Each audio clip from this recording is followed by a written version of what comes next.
மக்கள் வணக்கம். உலக தமிழ் அறிவாளிகளே, நலமுடன் சித்தர்களின் அருளால் பல்லாண்டு வாழ்வோம். மக்கள் தொலைக்காட்சியில் புத்தம் புது காலை என்கின்ற காலை நிகழ்ச்சியில் நலம் தரும் மூலிகை என்கின்ற பிரிவில் கபப்பிணிகளுக்குரிய வழிமுறைகள் என்னென்ன என்பதை பற்றி பார்க்கிறோம். அதற்குரிய மூலிகைகளை பார்த்து கொண்டிருக்கிறோம். இந்த மூலிகைகளை சொல்லுகிற போது பலர் கேட்கிற கேள்வி, இந்த மூலிகைலாம் எங்களுக்கு எங்கன்னே தெரியலையா. ஏதோ ஒரு சிலருக்கு கிராமப்புறத்தில் இருப்பவர்களுக்கு தெரியலாம், எங்களுக்கெல்லாம் தெரியவில்லை. இத்தனை மூலிகைகளையும் ஒன்றாக கொண்டு வந்து சேர்த்து நீங்கள் சொல்லுகிற மாதிரி அதை தயாரிப்பதற்கு எங்களுக்கு கால அவகாசமும் இல்லை, இதை தயாரித்தோட முடியும் என்கின்ற ஒரு தைரியமும் இல்லை.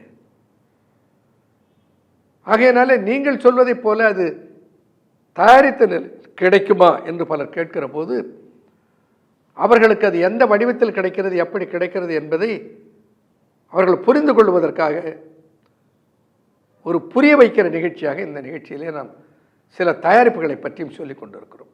சித்த மருத்துவத்தில் பவளப்பற்பம் என்று ஒன்று இருக்கிறது.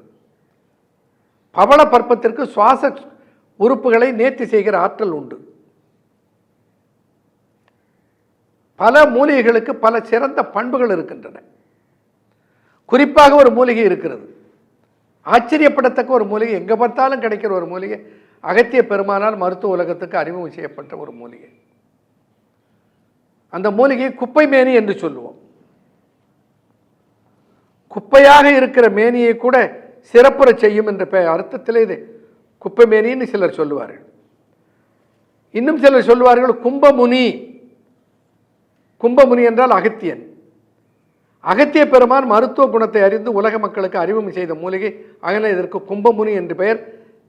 காலப்போக்கிலே மறிவது குப்பை மேனி என்று ஆகிவிட்டது என்று சொல்லுபவர்கள் உண்டு. அவர்கள் ஆய்வுக்கு ஏற்ப ஒரு விளக்கம்.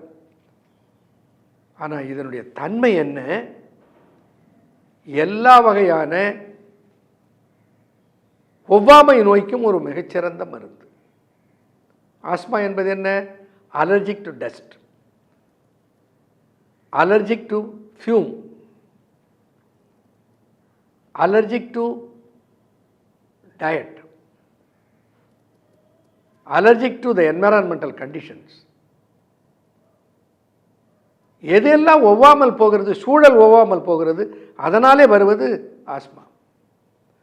தந்த மூலப்பிணி, தந்த மூலப்பிணி தீ தந்திடு புண், தந்த மூலப்பிணி தீ தந்திடு புண் சர்வ விஷம் உந்து குண்மம் உதிர மூலம் திணவு சூலம் சுவாசம் தொடர்பி நிசம் கபம் போம் ஞாலங்குள் மேனி. அதனால் 10 நோய்களை பட்டியலிடுகிறார் ஒரு மூலிகையை வைத்துக்கொண்டு. இத்தனை நோய்களை வெல்லுகிற ஆற்றல், இத்தனை நோய்களும் எது சார்ந்தது? நோய் எதிர்ப்பாற்றலை தருகிற வல்லமை பெற்றவைகள்.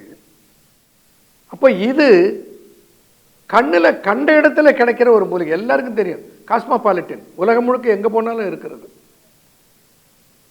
இதை இத்தகைய மூலிகைகள் எல்லாம் ஒன்றாக சேர்த்து பிராங்க்னா பிராங்கைட்டிஸ், அந்த பெயர் அப்படி இருந்தால் தான் மக்களுக்கு விளங்கும்.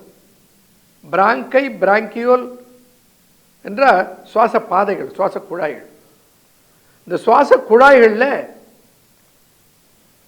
ஏற்படுகிற உபாதைகளை இது சரிவாக்கும் என்பதனால இதற்கு பேர் பிராங்க் என்று பெயர் சூட்டினோம். இதுவும் ஒரு சிறப்பு உணவு பானம். ஆக இதெல்லாம் மருந்தானா மருந்தே இல்லை, யார் வேணாலும் சாப்பிடலாம்.